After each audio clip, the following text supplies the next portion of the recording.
Hello friends, welcome to my channel science tutorial. So आज की इस वीडियो में हम लोग बात करेंगे जीन थेरेपी के बारे में। लास्ट वीडियोस में हम लोग ने बीटी कॉटन एंड इंसुलिन वगैरह जो एप्लीकेशंस थी वो सारी पढ़ी, यानी कि एग्रीकल्चर एंड मेडिसिनल यूज वगैरह में बायोटेक्नोलॉजी के एप्लीकेशंस हम लोग ने पढ़ी। इस वीडियो में बात करेंगे हम लोग जीन थेरेपी की। जीन थेरेपी, देखो जीन थेरेपी एक ऐसा प्रोसेस है जिसकी वजह से जो हेरिडिटरी डिसीजेस होती हैं, जो हेरिडिटरी कैरेक्टरिस्टिक्स होते हैं, वो सारे हम लोग करेक्ट कर सकते हैं अगर वो एक एम्ब्रायोनिक स्टेज में या फिर चाइल्डहुड में, बहुत अर्ली चाइल्डहुड में डायग्नोस कर लिया जाए वैसी डिसीजेस, तो वो हम लोग डायग्नोस कर सकते हैं और उसको क्योर कर सकते हैं। ठीक, उस मेथड को कह सकते हैं, उस थेरेपी को, उसके क्योर करने की थेरेपी को कह सकते हैं जीन थेरेपी। ठीक, तो जीन थेरेपी जो होती है, सबसे पहला point, to correct genetic disorders. ठीक, दूसरा पॉइंट ये है कि it is the collection of methods, collection of methods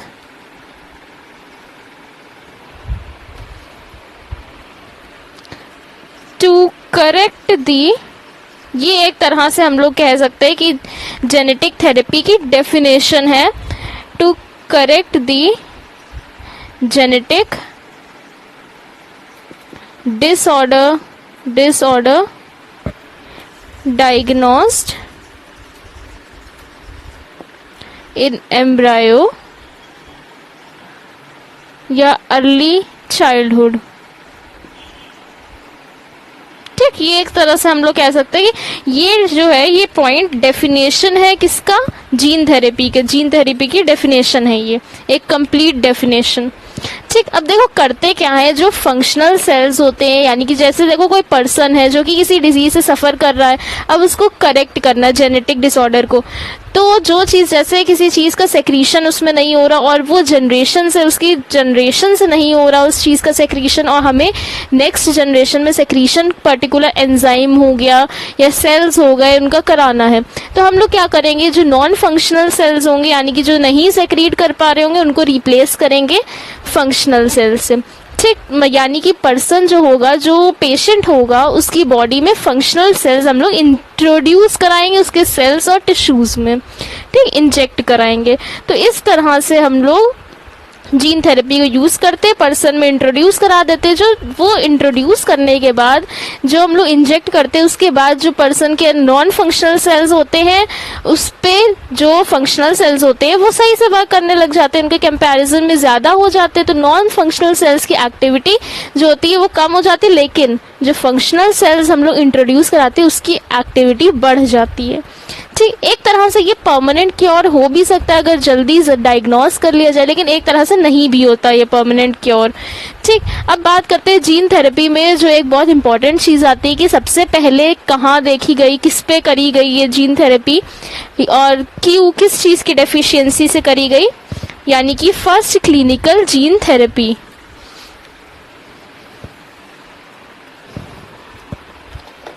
ठीक, फर्स्ट क्लिनिकल जीन थेरेपी की बात करेंगे।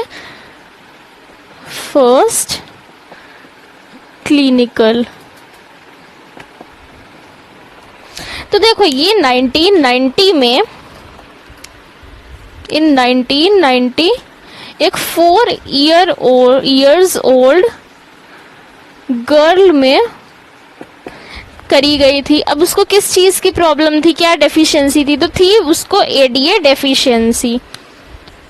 एडीए डेफिशिएंसी, यानी कि एडीए क्या हुआ, एडेनोसिन डी एमिनेज, एडेनोसिन डी एमिनेज, इसकी डेफिशिएंसी थी। और ये जो होता है एडेनोसिन डी एमिनेज, ये इम्यून सिस्टम के लिए बहुत इंपॉर्टेंट होता है। ठीक, इसका फंक्शन क्या होता है एडीए का, it is important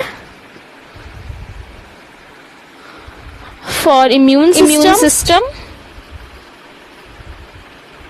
to function. ठीक, अब जो ये डिसीज थी ये कैसे क्योर करी जाए। डिसीज के बारे में हमें पता चल गया कि क्या होता है डिसीज में, कि जो जीन्स होते, देखो एडीए डेफिशिएंसी बेसिकली होता क्या है, जो जीन्स होते हैं जो एडीए को कोड करते हैं वो नहीं वर्क करते, या तो वो एब्सेंट होते हैं या तो वो फंक्शनल ही नहीं होते। ठीक, जो जीन्स होते हैं, genes coding for ADA might be absent हो सकते हैं या नॉन फंक्शनल हो सकते हैं। ठीक, अब बात करते हैं कि इसको क्योर करने के लिए क्या करा जा सकता है, क्या ट्रीटमेंट होता है। ठीक, उससे पहले ये सारी चीजें नोट कर लीजिएगा।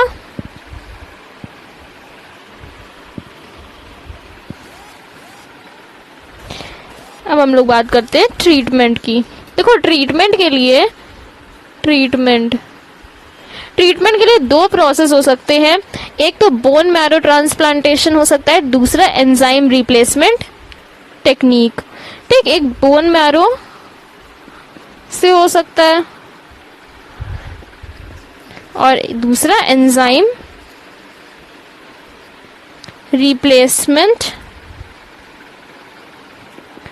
टेक्निक कह दे या थेरेपी कह दे। ठीक, तो उससे हो सकता है, लेकिन ये जो दो प्रोसेस थे ये परमानेंट क्योर तो थे नहीं। क्यों? क्योंकि देखो एंजाइम रिप्लेसमेंट टेक्नोलॉजी या टेक्निक जो है या थेरेपी जो है उसमें होता क्या था कि फंक्शनल एंजाइम लेकर के नॉन फंक्शनल एंजाइम लेकर के पर्सन में जो पेशेंट होता है उसमें इंजेक्ट कर देते थे कुछ, क्योंकि ये जो सेल्स होते हैं ना, ये इनके सेल्स होते हैं, एडीए सेल्स जो होते हैं वो होते हैं मॉर्टल, यानी कि कुछ देर बाद या कुछ समय बाद, कुछ ईयर्स बाद वो डेड हो जाते हैं। ठीक, मॉर्टल होते हैं यानी कि कुछ समय बाद वो फंक्शन करना बंद कर देते हैं या डेड हो जाते हैं।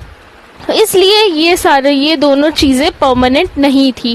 तो परमानेंट टेक्निक ढूंढने के लिए जीन थेरेपी ने वर्क किया, लेकिन फिर भी एक परमानेंट टेक्निक वो उस हद तक नहीं हो पाई। क्यों? क्योंकि पीरियोडिक टाइम के बाद कुछ फंक्शन जो उसका था वो ख़त्म हो जा रहा था।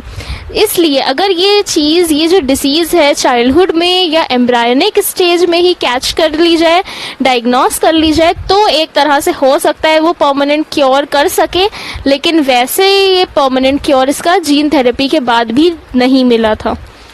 ठीक, जीन थेरेपी में अब हुआ क्या था, देखो जो लिम्फोसाइट्स होते हैं, लिम्फोसाइट्स लिए पर्सन जो पेशेंट है, लिम्फोसाइट्स लेकर के इनको अलग ग्रो किया। ठीक, अब फंक्शनल एडीए सी डीएनए लिया, यानी कि क्लोनिंग डीएनए, जिससे कि जो ए डीएनए है ये बार बार डिवाइड हो सके। इसको हम लोग ने रेट्रोवायरल के साथ, रेट्रोवायरस जो था उसमें वो वेक्टर की तरह रेट्रोवायरस वर्क कर रहा था, हम लोग ने रेट्रोवायरस लिया, उसमें ये जो रेट्रोवायरस है ये वेक्टर की तरह वर्क कर रहा था, यानी कि इसको कैरी कर रहा था एडीए सी डीएनए को जो फंक्शनल था। ठीक, ये लेकर के इसमें हम लोग ने इंट्रोड्यूस लाइगेट करा दिया और फिर इसको ग्रो करने के बाद जो था हम लोग ने इसको जो लिम्फोसाइट्स थी उसमें इंजेक्ट करा दिया, लिम्फोसाइट्स में डाल दिया। लिम्फोसाइट्स में डालने के बाद वापस से ये पेशेंट में इंट्रोड्यूस करा दिया गया। ये था जीन थेरेपी जो कि बायोटेक्नोलॉजी के थ्रू बनाई गई थी। ठीक, अब लेकिन फिर भी ये परमानेंट क्योर नहीं था। जैसे मैंने अभी कहा, अगर जल्दी इसको डायग्नोस कर लिया जाए तो ये हो सकता परमानेंट क्योर, लेकिन अभी भी नहीं था, क्योंकि जो सेल्स होते हैं वो मॉर्टल होते हैं, एक कुछ समय बाद वो डेड होना शुरू हो जाते हैं। ठीक, तो बस इतनी सी बात थी जो कि हम लोग को जीन थेरेपी में पढ़नी थी।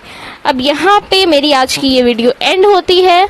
अब नेक्स्ट वीडियो नेक्स्ट टाइम पे प्रोवाइड करूँगी मैं। एंड उससे पहले एक इम्पॉर्टेंट चीज़ की जो क्वेश्चंस हैं बायोटेक्नोलॉजी के और उसके एप्लीकेशन के, मैं बहुत जल्दी उसका लिंक मैं दूंगी आपको डिस्क्रिप्शन बॉक्स में, अपनी मे बी बायोटेक्नोलॉजी की लास्ट वीडियो तक तो मैं दे ही दूंगी उसका लिंक। ऑल राइट, तो thanks for watching my channel and keep supporting. मेरी वीडियोज़ को लाइक करिए, मेरे चैनल को सब्सक्राइब करिए, बेल आइकन पर प्रेस करिए and share my videos to your friends and to your dear ones. Bye bye.